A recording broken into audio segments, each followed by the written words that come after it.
రాజపేట మండలంలోని బసంతపురంలో పులి దాడిలో లేగదూడ మృతి చెందిన ఘటనపై జిల్లా కలెక్టర్ హనుమంతరావు స్పందించారు. ఆయన ఘటనా స్థలానికి చేరుకొని బాధితుడు కట్నూరి రమేష్ ను వివరాలు అడిగి తెలుసుకున్నారు. అటవీ అధికారులతో మాట్లాడి పులి కదలికలపై ఆరా తీశారు.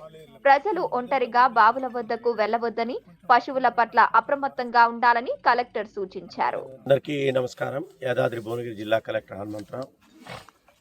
పులి సంచరిస్తున్నది అన్న విషయం ప్రజలందరికీ తెలుసు. ముఖ్యంగా యాదగిరిగుట్ట మండలం, రాజాపేట మరియు అదేవిధంగా తుర్కపల్లి ఈ ప్రాంతాలలో సంచరిస్తుంది. ముఖ్యంగా 3-4 గ్రామాల్లో కూడా శివారు ప్రాంతాల్లో ఇన్సిడెంట్స్ అయింది. రాళ్ళజనగాం మరియు నిన్న కూడా నమెలలో కూడా అయిపోయింది. యాక్చువల్గా సిద్దిపేట వైపు ఆర్ఎఫ్ వైపు బాట కట్టి మళ్ళీ వెనక్కి రావడం జరిగింది అనూహ్యంగా.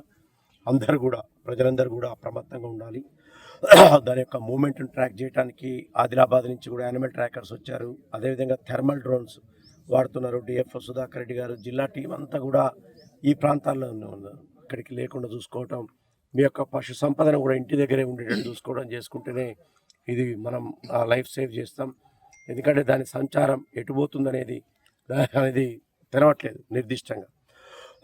ఇప్పటివరకు సిద్దిపేట వరకు పోతుంది అనుకుంటే ధన్మన్ రిటర్న్ అయిపోయి మళ్ళీ ఈస్ట్ వైపు వెళ్ళి మళ్ళీ ఇక్కడ రావడం జరిగింది, నెమిల వైపు. కాబట్టి అది మొత్తం కూడా పూర్తిగా వెళ్ళిపోయింది. దాని హ్యాబిటేట్లో కానంతవరకు కూడా అందరం అప్రమత్తంగా ఉండాలని చెప్పేసి సర్పంచులకి, ప్రజాప్రతినిధులకి, అధికారులకి అందరికి కూడా చెప్పడం జరిగింది. దీని గురించి ఎప్పటికప్పుడు కూడా మన విప్ బీర్లా ఎల్లయ్య గారు కూడా ఆరాధిస్తున్నారు, అందరికి కూడా ఆదేశాలు ఇస్తున్నారు. అందరు కూడా అప్రమత్తంగా ఉండాలని కూడా చెప్పడం జరుగుతుంది. కాబట్టి అందరూ కూడా అప్రమత్తంగా ఉండాలని మరొకసారి జిల్లా కలెక్టర్ మీకు విజ్ఞప్తి చేస్తున్నాం. మొత్తం జిల్లా యంత్రాంగం అంతా కూడా దీని మీదనే ఉంది. అందరూ కూడా దీన్ని పరిష్కారం కోసం ప్రయత్నాలు కూడా చేస్తున్నాం. Thank you.